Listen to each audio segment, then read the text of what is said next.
जय माता दी। दोस्तों, आज के वीडियो में आपको नव दुर्गा माता के चौथे रूप की कथा सुनाने वाली हूँ, कुष्मांडा माता जी की।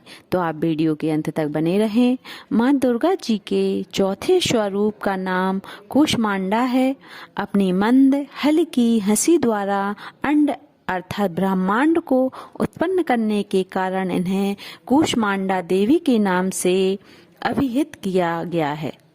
जब सृष्टि का अस्तित्व नहीं था, चारों ओर अंधकार ही अंधकार परिव्याप्त था, तब इन्हीं देवी ने अपने ईशत हास्य से ब्रह्मांड की रचना की थी तथा यही सृष्टि की आदि स्वरूपा आदि शक्ति हैं।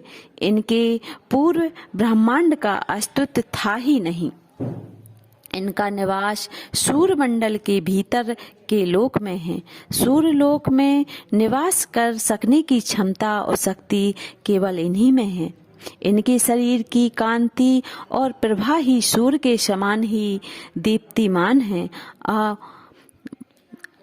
इनके तेज की तुलना इन्हीं से की जा सकती है। अन्य कोई भी देवी देवता इनके तेज और प्रभाव की समता नहीं कर सकते। इन्हीं के तेज और प्रकाश से दसों दिशाएं प्रकाशित हो रही हैं। ब्रह्मांड की सभी वस्तुएं और प्राणियों में अव्यवस्थित तेज इन्हीं की छाया है। इनकी 8 भुजाएं हैं, अतः ये अष्टभुजा देवी के नाम से भी विख्यात हैं। इनके 7 हाथों में क्रमशः कमंडलू, धनुष, बाण, कमल, पुष्प, अमृतपूर्ण कलश, चक्र तथा गदा हैं। 8वें हाथ में सभी सिद्धियों और निधियों को देने वाली जय जपमाला है। इनका वाहन सिंह है। संस्कृत भाषा में कुष्मांड कुम्हेड़ को कहते हैं। बालियों में कुम्हेड़ की बलि इन्हें सर्वाधिक प्रिय है। इस कारण से ही कुष्मांडा कही जाती हैं। नवरात्र पूजन के चौथे दिन कुष्मांडा देवी के स्वरूप की उपासना की जाती है। इस दिन साधक का मन अनाहत चक्र में अव्यवस्थित होता है, अतः इस दिन उसे अत्यंत पवित्र और अचल मन से कुष्मांडा देवी के स्वरूप को ध्यान में रखकर पूजा उपासना कार्य में लगाना चाहिए। माँ कुष्मांडा की उपासना भक्तों के समस्त रोग शोक विनष्ट हो जाते हैं।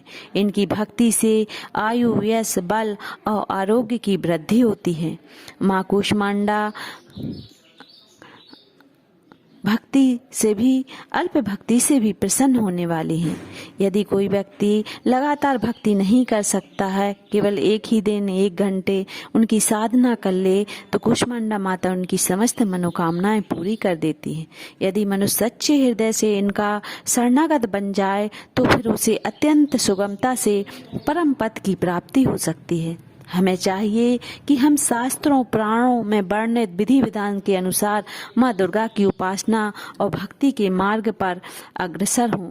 माँ की भक्ति मार्ग पर कुछ ही कदम आगे बढ़ने पर भक्त साधक को उनकी कृपा का सूक्ष्म अनुभव होने लगता है।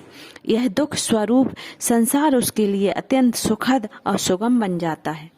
माँ की उपासना मनुष्य को सहज भाव से भव सागर से पार उतारने के लिए सर्वाधिक सुगम और श्रेष्ठ कर मार्ग है।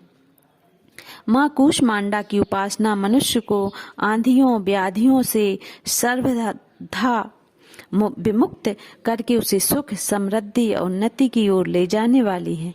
अतः अपनी लौकिक और परलौकिक उन्नति चाहने वालों को इनकी उपासना में सदैव तत्पर रहना चाहिए।